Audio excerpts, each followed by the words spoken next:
সুপ্রিয় দর্শক, আসসালামু আলাইকুম। কেমন আছেন আপনারা? নিশ্চয়ই ভালো আছেন।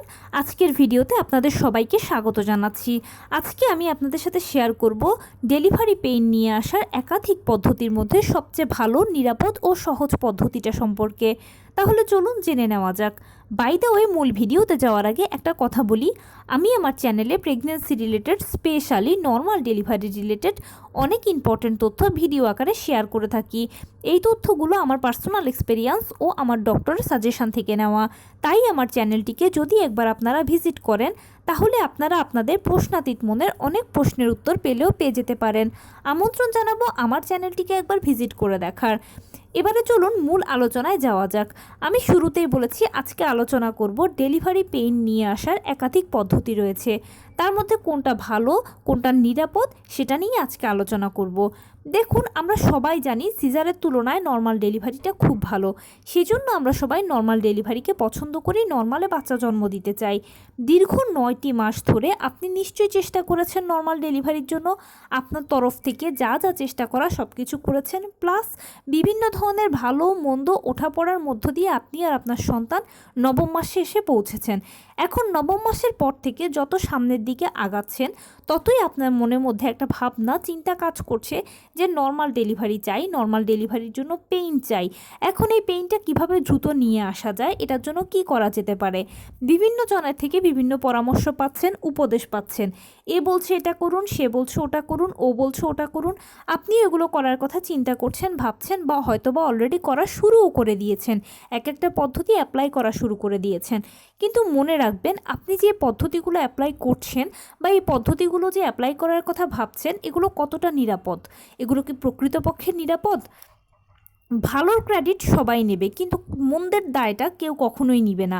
আপনি যার বা যাদের থেকে পরামর্শটা নিচ্ছেন বা যা শুনেছেন, সেই শোনা অনুযায়ী যদি আপনি করছেন বা করার ভাবনা চিন্তা আছে আপনার, যদি ভালো হয় তাহলে তো ভালো, বললাম যে শুরুতেই ক্রেডিটটা সবাই নেবে। কিন্তু যদি মন্দ হয়, তাহলে সেই মন্দের দায়টা কি আপনি সেই ব্যক্তি নেবে? কোনো দিনও নেবে না। ইনফ্যাক্ট আপনি নিজেও কিন্তু কখনো কোনো মন্দের দায়টা নেবেন না।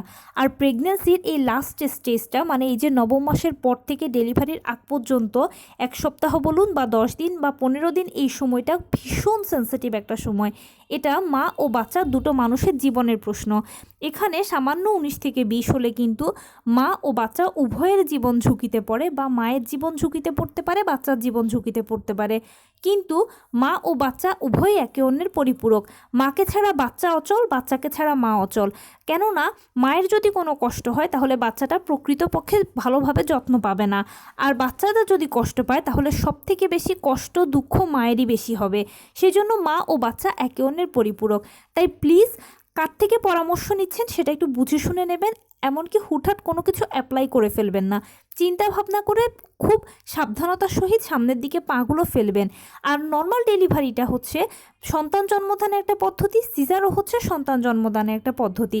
নর্মালে হতেই হবে, নর্মালে না হলে হবেই না, নর্মাল ছাড়া কোনো কথাই শুনবো না, বুঝবো না, এই ধরনের বোকামো বা এই জেদগুলো কখনোই করবেন না। দেখুন, নর্মাল ডেলিভারিটা একটা প্রাকৃতিক পদ্ধতি। এটা প্রাকৃতিকভাবে প্রতিটি ধাপ শুরু হয়ে শেষ হবে। এখানে জোর করে ডাক্তার দিয়ে কোনো মতেই কিন্তু কিছু করাটা সম্ভব নয়। তাই এটার জন্য আপনি শুধুমাত্র যে চেষ্টাটা করতে পারেন, নিয়মিত হাঁটাচলা করা, টুকটাক কায়িক শ্রম করা, নিশ্চিত করা যে আপনি যে প্রতিদিন খাবারগুলো খাচ্ছেন সেগুলোর মধ্যে সকল পুষ্টি উপাদানগুলো ঘুরে ফিরে আপনার শরীরে যাচ্ছে, এবং প্রতিদিন 12 থেকে 14 গ্লাস পানি পান করা। এই চেষ্টাটুকু আপনি প্রথম থেকে বা যে কোনো সময় থেকে যদি চেষ্টা করেন, তাহলে ইনশাল্লাহ আশা করছি নর্মাল ডেলিভারি যদি হওয়ার হয়, তাহলে সময় মতোই আপনার পেইন এসে যাবে। এটার জন্য বাড়তি কোনো চেষ্টা আপনাকে করতে হবে না। আর এই পদ্ধতিটাই সবথেকে বেশি নিরাপদ পদ্ধতি। আর যদি নর্মাল ডেলিভারি না হয়, কোনো সিচুয়েশান এমন ক্রিয়েট হয় যে সিজার করাতে হয়েছে, তাহলে সিজার করাবেন। আপনার সন্তান যেন সুস্থভাবে, সুন্দরভাবে পৃথিবীতে আসে, ডেলিভারিটা যেন স্মুথলি হয়, এটাই আপনার সবসময় কামনা হওয়া উচিত।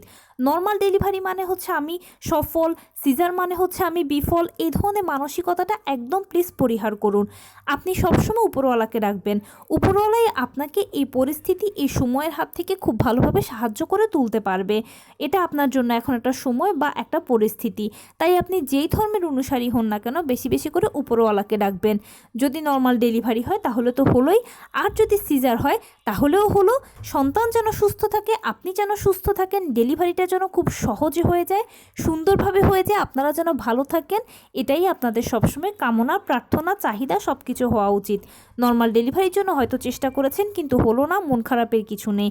আর সিজার হয়তো ভেবেছেন কিন্তু নর্মাল ডেলিভারি হয়েছে, এটাও ভালো, সব কিছুর জন্যই আলহামদুলিল্লাহ। তো এই ছিল আজকের ভিডিও। কেমন লাগলো বলুন?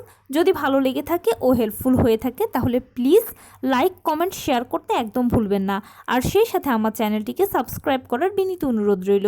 পাশে থাকা বেল আইকনটি ক্লিক করে দেবেন যেন আমি ভিডিও আপলোড করার সাথে সাথে আপনারা নোটিফিকেশান পেয়ে যান। যদি কোনো প্রশ্ন থাকে কমেন্টসে জানাবেন, আমি রিপ্লাই দেব। প্লাস যদি কোনো পরামর্শ থাকে যে কোন বিষয়ের উপরে ভিডিও বানালে আপনারা উপকৃত হবেন সেটাও জানাবেন। আমি আপনাদের পছন্দের সর্বোচ্চ প্রায়োরিটি দেব। ভালো থাকবেন, সুস্থ থাকবেন। আসসালামু আলাইকুম।